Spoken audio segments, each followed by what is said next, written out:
दनाना गांव है भिवानी के पास, तलू दनाना।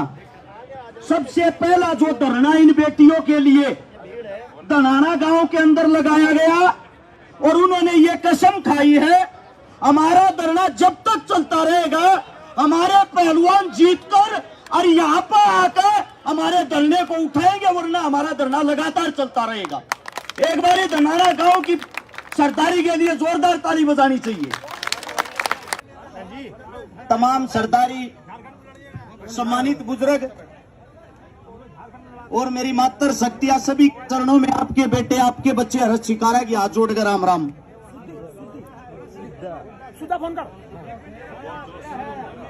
बाबूजी, बाबूजी, हेलो, एक बार हमने बोल लेने दो।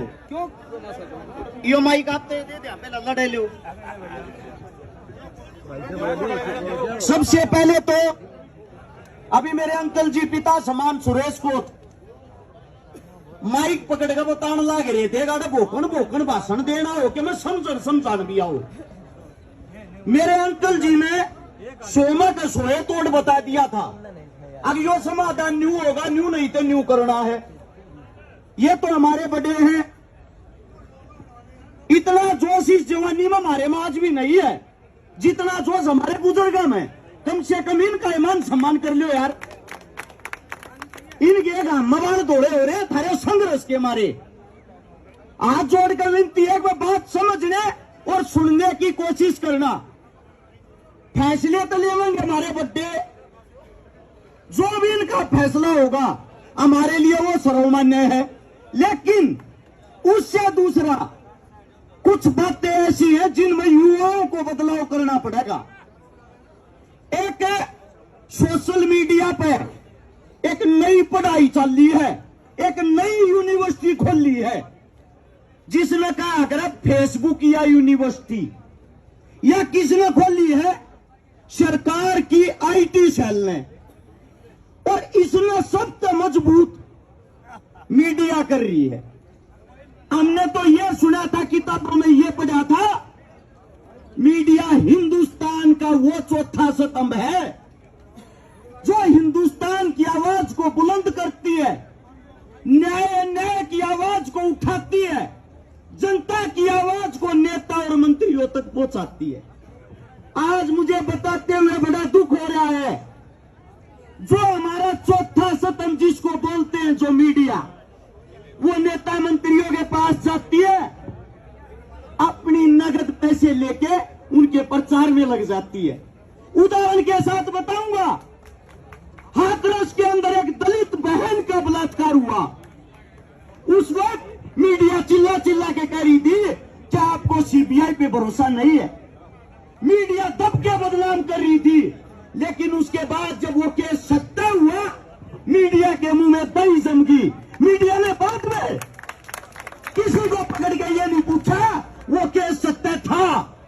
ऐसे ही अजय मिश्रा का बेटा टेनी आप सबके सामने था। अरे शर्म आती है ये बताते हुए, जब एक हमारी बेटी अभी साक्षी ने इंटरव्यू दिया था, चैलेंज के साथ हमारा नार्को करवाओ और साथ में उस गुंडे का नार्को करवाओ, अगर हम गलत हुए हमें फांसी दो, वो गलत हुए उसको फांसी दो।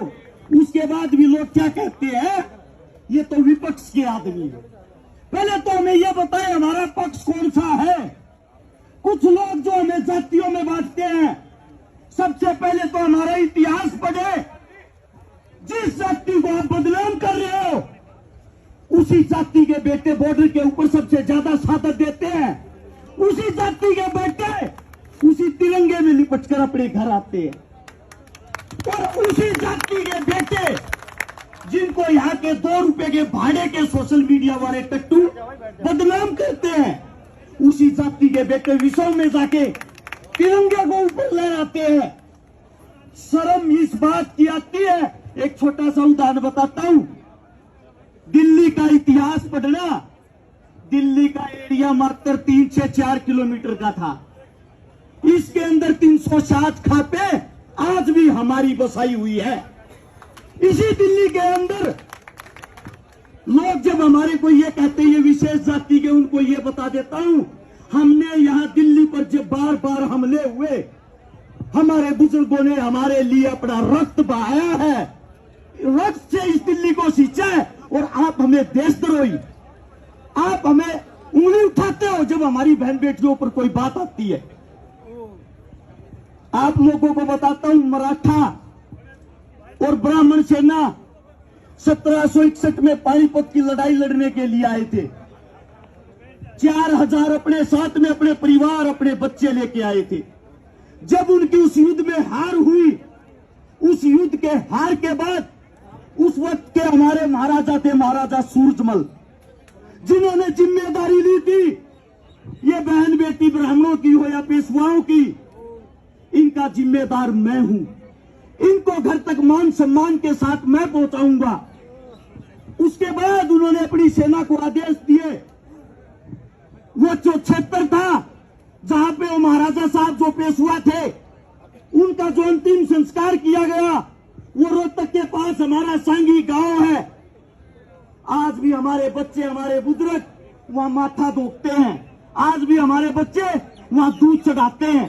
हम इतना मान सम्मान उनको आज भी करते हैं।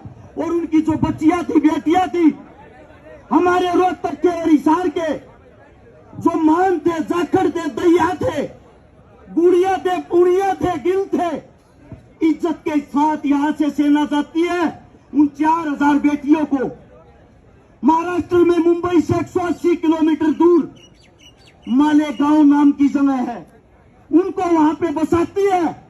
उन पे वहां के बसाने के बाद उनके पति खत्म हो गए थे, मर्द मांस खत्म हो गए थे। उन बेटियों की इज्जत के लिए वहीं रहना शुरू किया। तब वहां की जो मराठा सेना है, जो मराठा साम्राज्य था, उन्होंने एक फैसला लिया, हमारे से भी ज्यादा हमारी बहन बेटियों की अगर किसी ने इज्जत करी है, वो इन हरियाणा के, राजस्थान के जाटों ने की है। हम अपनी बेटियों का हाथ इनके हाथ में देंगे और इनके साथ अपने रिश्ते बनाएंगे। उन रिश्तों को आज 261 साल हो गए। वहां पे 22 गांव बसे हुए हैं हमारे जाटों के।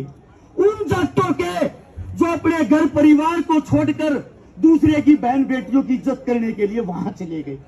हमारे लिए सभी बहन बेटियां हमारी हैं, हम सबके हक की लड़ाई लड़ रहे हैं। और जो कहता है ये विशेष जाति की है, सबसे पहले तो आपको एक बात बता दूं, जो इस पर आरोप लगे हुए उसमें 3 बेटियां राजपूत भी हैं। जो इस पर आरोप लगे हुए हैं, इसने 302 में एक ब्राह्मण को भी मार रखा है। जो इस पर आरोप लगे हुए हैं, इन्हें दाऊद जैसे आतंकवादी को भी फना दे रखी है। तो ये लड़ाई अकेली एक जाति की कैसे हो गई? लड़ाई है न्याय और अन्याय की। इस बात को आप लोगों को समझना पड़ेगा और मेरे युवाओं को इस चीज का प्रचार करना पड़ेगा। आज भी आप लोग एक गुंडे का पक्ष लेते हो और ये इज्जत किसकी, वो भी बता देता हूं। नरेंद्र मोदी साहब ने एक इंटरव्यू में कहा था, विनेश फोगाट मेरी बेटी है, मेरे परिवार की है।